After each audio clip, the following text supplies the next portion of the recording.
You look a lot younger than 49. It's, it's a rich 49. It's like 35. Yeah, I love that. Subtract 14 years. Yeah, I always say money's the best lotion in the world. At 49, but looking 35, Chris Rock is recognized as one of our greatest stand-up comedians. What's up, Johannesburg? What's up, New York? What's up, London? He's also been in a lot of movies. Who we gonna crush? The gods! Who we gonna kill? The gods! Who we gonna kiss? The gods! Gotcha. How would you describe your movie career up until now? I would say, what's the word? Middling.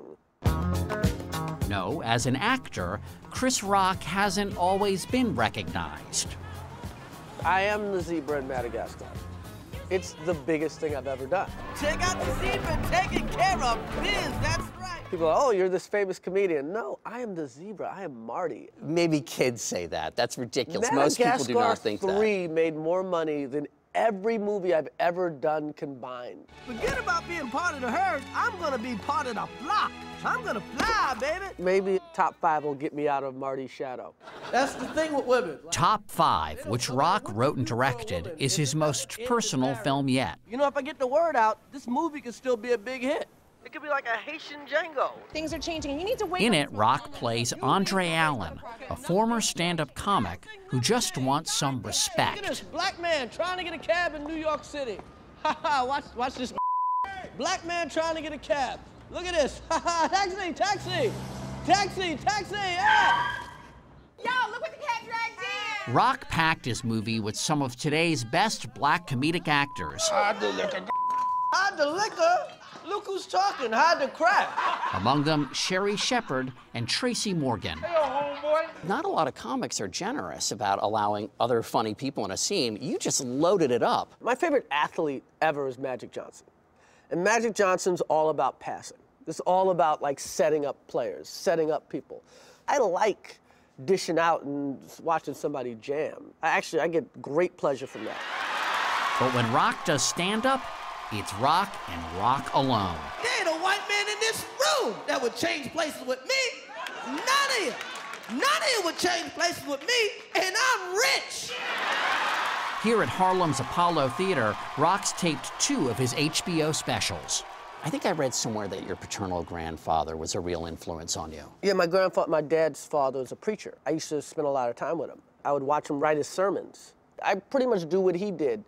He'd write the topics, and then he would riff on the topics, and I kind of do comedy like he preached. Is there also like another relationship? Because when you're delivering a sermon, you are trying to get at a truth. You are trying to get at a truth. I mean, I watch reverends as much as I watch comedians. I watch T.D. Jakes every Sunday. I watch Joel Osteen every Sunday. Now, why? Because they're really good performers, and they're doing exactly the same thing I'm doing. They're just going for a different thing. And when I'm on tour, all the preachers come. Now, they come through the back. They sneak. They don't want everybody to know. I'm not going to name names, but all the preachers come. Who's more racist, black people or white people? Black people. You know why? Because we hate black people too. And just like a preacher, Rock's subject matter can be heavy. His comedy isn't about nothing. It's like a civil war going on with black people. And there's 2 sides. It's black people and there's And have got to go. Even when he's not cursing, he's uncensored. When Rock hosted the Oscars in 2005, the Academy was not amused. Did you feel that the audience was taking this event very seriously? It's the Oscars, man. Oscars are almost a religion. That's what I learned when I hosted the Oscars. You know, and I would say things like, hey, it's art. You can't really judge art. You know, it's better, Picasso or Rembrandt. You know what I mean? You don't want to hear that. Like, yo, it's the Oscars. There are winners and losers. We judge art here, okay? Would you do it again if they asked? I would love to host the Oscars again. I know some comics, like Kathy Griffin, has a no apology policy. She said she just will not apologize for a joke. It's not like I have a no apology policy. I understand people getting mad, especially when you talk about them. I did some joke about Janet Jackson whipping out her breast. at the Super Bowl. She didn't whip it out. Justin Timberlake. I think Justin Timberlake unleashed it, but anyway. Anyway, there was a breast at the Super Bowl. And, you know, every now and then I bump into her and she just wants to strangle me. And it's like, you know, I can't believe Penny from Good Times hates me, you know. Charlene from Different Strokes is mad at me. Am I gonna apologize to Janet? I wouldn't, you know, on some level I'm sorry, but on the other level, it's literally my job. Right. Like, you whipped out your breast at the Super Bowl. Like this is what I do.